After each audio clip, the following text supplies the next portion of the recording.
শেষ পর্যন্ত ইন্দ্রকুমার তার পাপের শাস্তি পেয়েই গেল। হ্যাঁ বন্ধুরা, নিমফুলের মধু সিরিয়ালে আজকের পর্বে তোমরা এরকমটাই দেখতে পাবে। পুরো গল্পটা জানতে হলে প্লিজ লাইকদের সঙ্গে থেকো।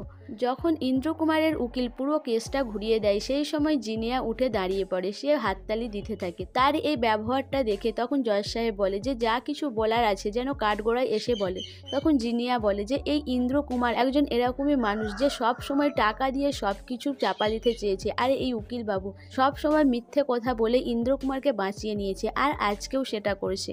আমিও এই ইন্দ্রকুমারের শিকার। আমাকেও ইন্দ্রকুমার অনেকবার শারীরিকভাবে ভোগ করেছে, কিন্তু আমি মুখ খুলতে পারিনি, কারণ আমার কাছে এই চাকরিটা খুবই দামি। কিন্তু আমি এই চাকরিটা ছাড়তে পারবো না বলেই মুখ খুলতে সাহস পাইনি। কিন্তু আজকে যা হচ্ছে তারপর আমি মুখ খুলতে বাধ্য হচ্ছি। কিন্তু জিনিয়ার কথাটাও উকিলবাবু উড়িয়ে দেয়। এরপরে কোর্টে এক মেয়ে দাঁড়িয়ে পড়ে বলে যে ইন্দ্রকুমার তার দিকে কিভাবে শ্লীলতাহানি করেছে, তাদের সাথে কীরকম খারাপ ব্যবহার করেছে। সবাই যখন উঠে এসে সাক্ষী দেয়, জজ সাহেব তো অবাক হয়ে যায়। এদিকে ইন্দ্রকুমারের নায়িকা সেও এসে হাজির হয় কোর্টে। সেও বলে যে ইন্দ্রকুমার তার সাথে শারীরিক সম্পর্ক করেছে, বারবার তার কেরিয়ার নষ্ট করে দেওয়ার কথা বলেছে। সেই ভয়ে সে কোনোদিনও মুখ খুলতে পারেনি। যখন প্রত্যেকটা মেয়ে তাদের উপর হওয়া অত্যাচারের কথা বলে, তখনই জজ সাহেব বলে যে এইসব আমি কি শুনছি। ইন্দ্রকুমারের উকিল বলে যে না, এই সবই মিথ্যে। আলোকপর্ণা এই সব কিছু লোককে টাকা দিয়ে এনেছে, না হলে এখানে এতদিন কেউ এসে সাক্ষী দেয়নি, এখনই বা দিচ্ছে কেন। তখন পর্ণা দাঁড়িয়ে পড়ে। তাদের সাথে হয়ে যাওয়া অন্যায় এসে সবাই এখন প্রতিবাদ করছে।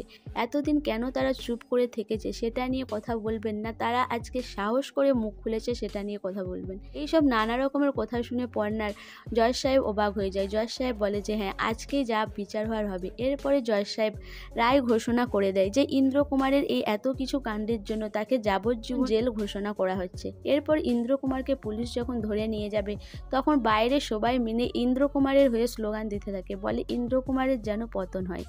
এরপর ইন্দ্রকুমারের গালে চুনকালি মাখিয়ে দেয় ওই মেয়েরা এসে ইন্দ্রকুমারের গলায় জুতোর মালা পরিয়ে দেয়। কিন্তু ইন্দ্রকুমার বলে যে পর্ণা, বর্ষার আগে তোমাকে যদি আমি চাইতাম। এই কথা বলা মাত্রই কৃষ্ণা গিয়ে ইন্দ্রকুমারকে গালে চড় মারে। আমি তোমাকে ছেড়ে দেবো তুমি ভেবেছিলে? আমার মেয়ের সাথে তুমি যা করেছো, আমি তো আমার জামাইকেই ছাড়িনি, আর তোমাকে কি ছেড়ে দেবো?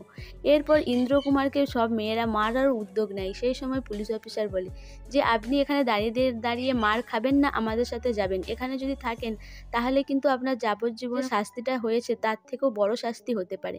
এরপর ইন্দ্রকুমারকে ওখান থেকে নিয়ে চলে যায়। পর্ণা বলে যে আমরা সব মেয়ের হয়ে প্রতিবাদ করতে পেরেছি। বর্ষা বলে যে আমি পর্ণাদির কাছে কৃতজ্ঞ। পর্ণাদি যদি আমাকে সাহস না জোগাতো তাহলে আমি হয়তো এটা করে উঠতে পারতাম না। সো বন্ধুরা, ইন্দ্রকুমারের তো যাই হোক শাস্তি হয়েই গেল। এরপরে পর্ণার সাথে আর কি হতে চলেছে তোমাদের কি মনে হয় অবশ্যই আমাকে কমেন্ট করে জানাবে। আর আমার ভিডিওটা ভালো লাগলে প্লিজ সাবস্ক্রাইব করে দিও, আর লাইক কমেন্ট শেয়ার করো।